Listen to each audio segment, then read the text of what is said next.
Hi guys, আসসালামু আলাইকুম। ওই দিন আমি আমার হাজব্যান্ড চলে গেলাম 300 ফিট নীলা মার্কেট।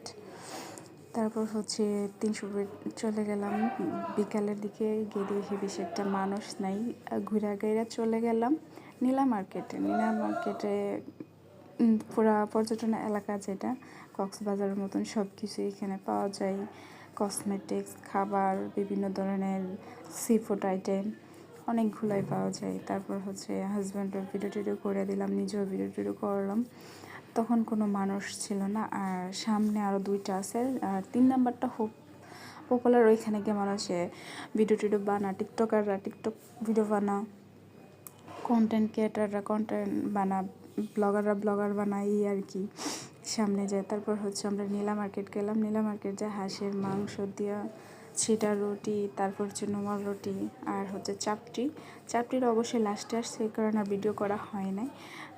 ভালোই টেস্ট ছিল, কিন্তু অনেক ভাইরাল শাকিলার খুঁজেই পাই নাই ভাইরাল শাকিলার কাছে হাঁসের মাংস খাওয়ার জন্য।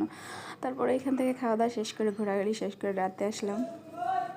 সেইখানে ডিএসএলআর ক্যামেরাতে বিভিন্ন ছবি তোলা, মানে অনেক ডিএসএলআর ক্যামেরা আছে, ওদেরকে দিয়ে ছবি তুলতেছে বিভিন্ন মানুষ, বিভিন্ন ধরনের মানুষ এখানে। তারপর আমরাও ডিএসএলআর ক্যামেরা দিয়ে কতক্ষণ ছবি টবি তুললাম, তারপর আমরাও চলে আসলাম।